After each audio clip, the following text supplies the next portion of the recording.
In out entertainment, Family Gbese has hit the cinemas nationwide, promising a compelling mix of comedy and drama. Directed by Michelle Bello and written by Chinaza Onuzo, Family Gbese follows the life of Nnamdi, a man at the peak of personal and professional success, newly engaged and freshly promoted at his high-powered investment firm.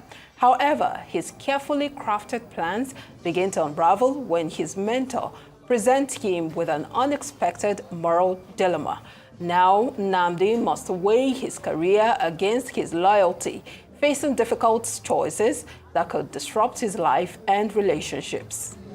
It's about, an older brother who takes out a loan through a criminal, and they basically come back for the money and he doesn't have it. And so his younger brother has to basically save him from the criminal who wants to kill him because, he owes him money. So that's what it's really about. And it's a really fun story about family, about love, about protecting, your family members, even from themselves, even when they keep messing up.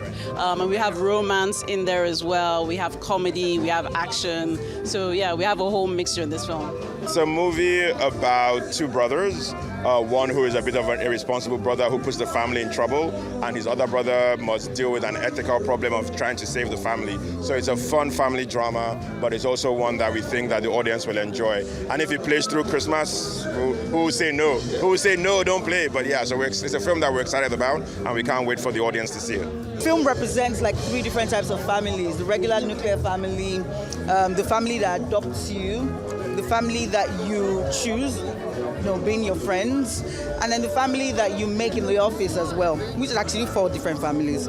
And it's just this guy who's caught between these worlds and trying to make sure he satisfies everyone. So it's like he's being tugged at different corners. And what would you do when you find yourself, owing different people and having to make really tough decisions? So that's what this film is about.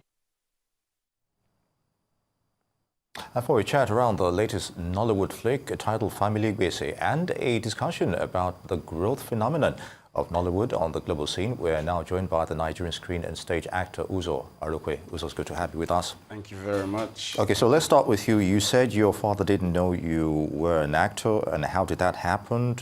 What made you embrace this full? My dad still doesn't know that I'm an actor. Oh, well, now he knows.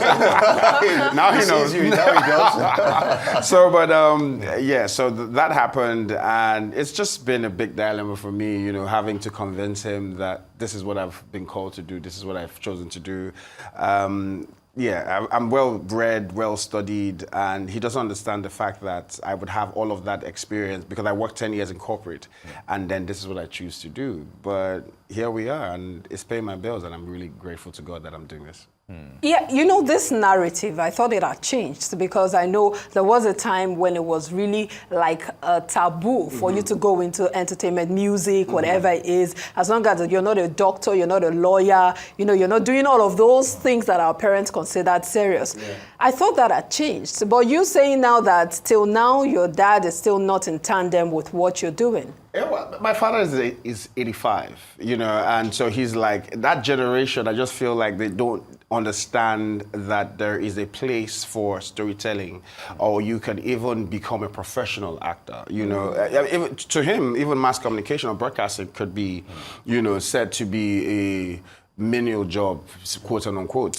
He's an engineer by profession. He worked all his years in oil and gas, or still, before he retired. And so, but I just don't. My mom came to terms with it, but my dad has just been very difficult. He doesn't want to come around. I'm hoping he does. Maybe after this video.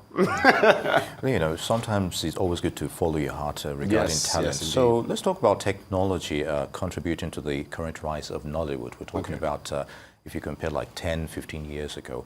So how has that transformed the industry? We're seeing better production in terms of the quality of those productions, as it were. So how did that happen, you think?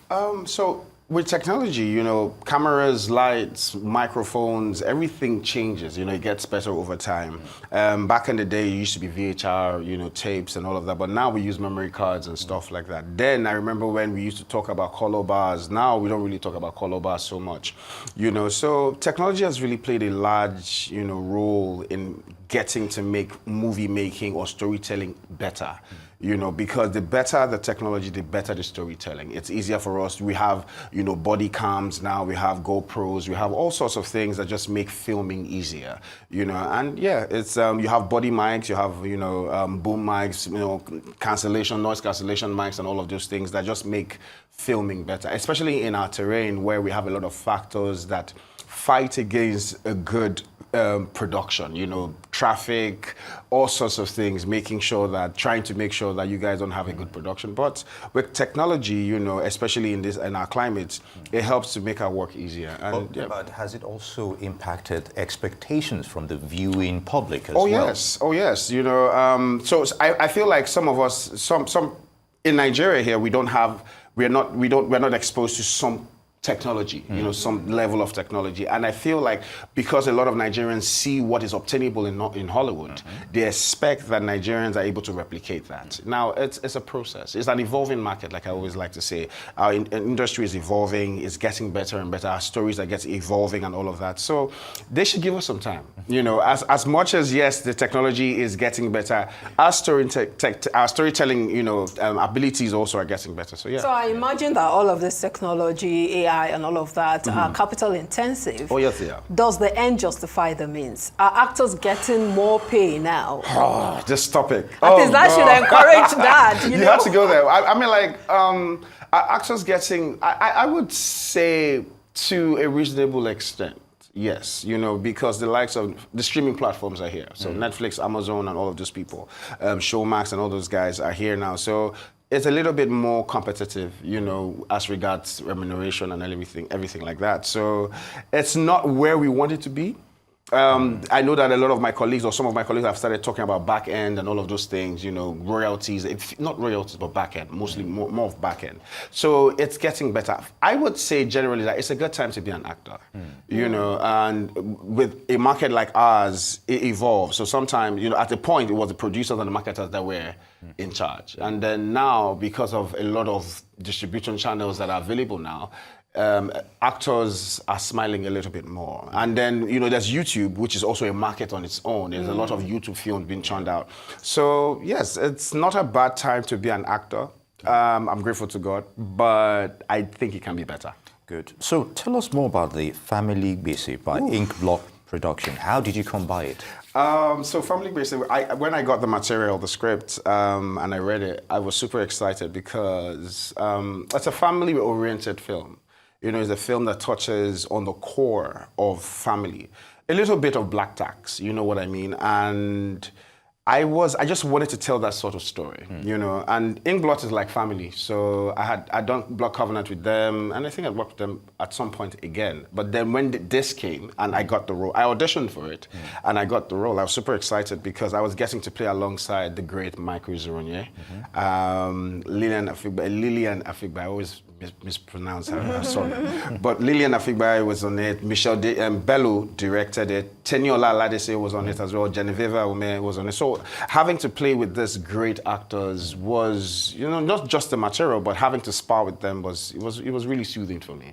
And everybody brought their A game, the energy was right, all of us just tried to make sure that we did justice. In our art, which is interpretative, we try to just make sure that we interpret it in the best possible way. And I feel like all of my colleagues, both cast and crew, did their best. And yeah, we're happy that we made a film like this.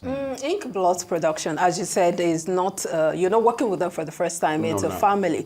I'd like to know what were your high points during this production? What were the challenging times? What was the Okay, so for one, Ink Blood like? knows how to take care of their people. They take care of the cast very well, and they also do great with the crew members. And it's always fun because the energy is right. So I feel like with art, the energy, the environment has to be conducive for us to be creative. And Ink Blood does that. They just give us the best environment. So it's not a one-person type of show. Everybody is a collaborative thing. So everybody's putting ideas out, or I think if we do this, it will work, So it's a very symbiotic type of environment, and it just makes sense for us. So yeah. Very good. So it's a comedy drama, yes, as it were. Yes. And talking about the cinemas now, okay, that's still lucrative despite the Netflix and what have you streaming channels. Yeah. So how is it different from others? Because especially closing towards the Christmas period, we'll be seeing a lot of production coming out in that regard. And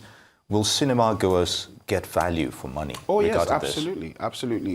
So the thing with filmmaking is that there are different genres, right? This is comedy drama, and there are a lot of other genres that will be coming out at the time. But with this, you get to feel. So I feel like my character, the character I played in Nnamdi, is one that a lot of Nigerian kids or people would resonate with, because a lot of us are in this position where we are trying to make a career and also trying to fend for our family. Trying to make sure that we're looking out for our people. So yeah, of course, it's something that a lot of people will be able to relate with. He's a guy who he came from the ghetto. He's now in the limelight, and then he's dating this high class chick, and then his family also. He has a brother who is a nutcase, for lack of a better word, and he's trying to just make all of these worlds meet. And it was chaos for me trying to interpret it, but I enjoyed the layers that came with the characterization. So it was okay, so any reason for infusing the Yoruba word Gbese? Why not family debt? So I think that's Ingblot's cup of tea. But I would say that, so it's an indigenous film. It's a film that has to resonate with the least Nigerian, and I think everybody understands Gbese. Everybody understands what Gbese is. So yeah, I feel like family Gbese just makes it resonate, and you feel that there's a lot of chaos coming, and yeah. Yeah, I'd just also like to know what informed the choice of the cast, those who are on set. Okay, so again, that's Ingblot's cup of tea, but I was cast for it. I was cast for the character Nnamdi, and I have no idea what informed their choices.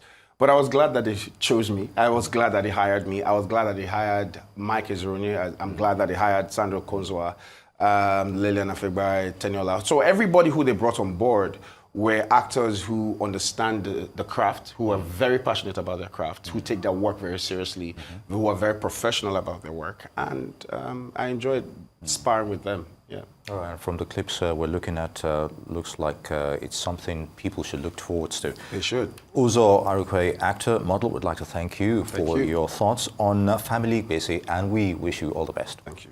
Thank you.